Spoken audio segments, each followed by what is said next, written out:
A crise de 1929. Olha, isso não foi só um colapso financeiro qualquer. Foi um evento que literalmente redefiniu a economia mundial para sempre. Vamos mergulhar fundo e entender como tudo aquilo aconteceu. Pois é, e essa é a pergunta que vale US$ 1 bilhão, literalmente, né? E para a gente conseguir responder a isso, precisamos de voltar no tempo, para uma década de puro excesso e um otimismo que parecia não ter fim. Os chamados loucos anos 20. Depois da Primeira Guerra Mundial, os Estados Unidos não eram apenas uma nação vitoriosa. Eles eram de longe a maior potência económica do planeta. E o sentimento geral era de que essa prosperidade não ia acabar nunca.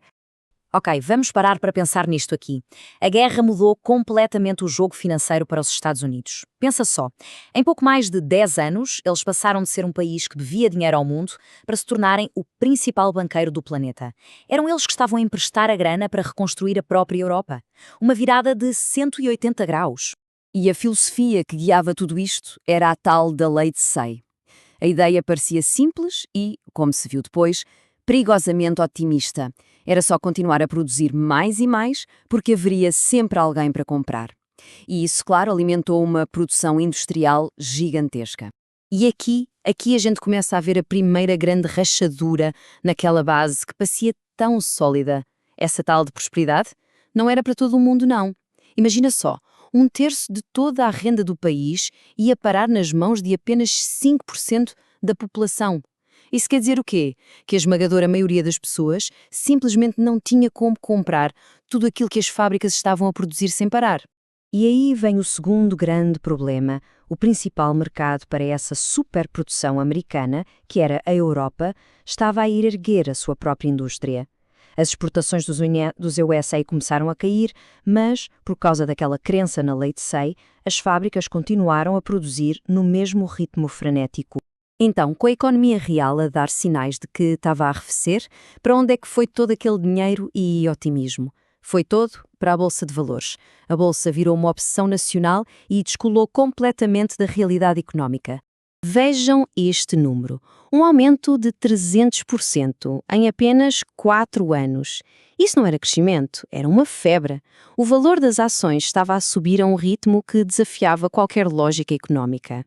No início da década, a especulação era financiada com cerca de US$ 1 bilhão em empréstimos. Um número já bem grande, mas que não era nada comparado com o que estava para vir. E, em apenas 6 anos, BAM! US$ 6 bilhões. O dinheiro estava a ser emprestado numa escala massiva, nunca antes vista. As pessoas estavam a hipotecar o seu futuro, a apostar tudo na ideia de que a bolsa nunca ia cair.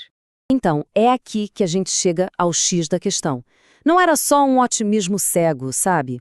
Em muitos casos, era fraude. Fraude mesmo, na cara dura. Com um governo que tinha aquela filosofia de deixar o mercado resolver, o terreno estava livre para tudo. As empresas eram avaliadas pela quantidade de coisas que elas produziam, não pelo que elas vendiam de verdade. Empréstimos eram disfarçados de investimentos em balanços completamente falsificados. Era uma bomba relógio. E assim, com uma base económica frágil e uma bolha especulativa gigante prestes a estourar, o palco estava montado para o desastre. A tensão era quase palpável. E olha, a queda não foi de uma vez só, foi uma tortura em câmara lenta. Começou na segunda, dia 21, com uma venda forte. Aí veio a Quinta-feira Negra e o pânico instalou-se de vez. Os grandes banqueiros até tentaram apagar o incêndio, mas já era tarde. Na segunda-feira seguinte, o tombo foi ainda pior e dessa vez ninguém apareceu para salvar. A Terça-feira Negra foi o golpe de misericórdia. A fita do teletipo, sabe? Aquela que mostrava os preços das ações, chegou a ficar horas atrasada em relação ao que estava a acontecer no pregão. Ninguém sabia, ao certo, quão baixos os preços tinham caído. A única certeza era a de que a ruína era total. Era o pânico absoluto. Para se ter uma ideia da dimensão da catástrofe, só naquele dia, US$ 14 bilhões simplesmente evaporaram. Uma quantia astronómica. Foi a maior destruição de riqueza num único dia em toda a história. E claro, o colapso da Bolsa foi só a primeira peça do dominó. Desencadeou uma reação em cadeia terrível. Os investidores faliram, o que deixou os corretores sem poder pagar os empréstimos aos bancos. Os bancos, por sua vez, perderam o seu capital e não conseguiam devolver o dinheiro das contas dos cidadãos comuns. O sistema financeiro inteiro desmoronou. Mas foi dos escombros da Grande Depressão que surgiu uma ideia radical. A crise era tão, mas tão profunda que exigia uma solução completamente nova. Uma que desafiava tudo o que se acreditava sobre economia até então. E aí entra em cena o presidente Franklin D. Roosevelt. Influenciado por economistas como John Maynard Keynes, ele basicamente rasgou o manual de economia da época. Aquela ideia de que o mercado corrige-se a si mesmo foi posta de lado. A nova filosofia era radical. O governo tinha que intervir e tinha que intervir com força. O New Deal assentava em 3 pilares principais. Primeiro, criar empregos através de grandes projetos de obras públicas. Segundo, criar uma rede de segurança social com o seguro de desemprego e pensões. E terceiro, estimular a economia investindo diretamente nas pessoas para que pudessem voltar a consumir. Este diagrama aqui ilustra essa nova ideia na perfeição. O Estado injeta dinheiro na economia para gerar empregos. Com salários, o consumo aumenta. Mais consumo leva a mais produção, o que, por sua vez, cria ainda mais empregos.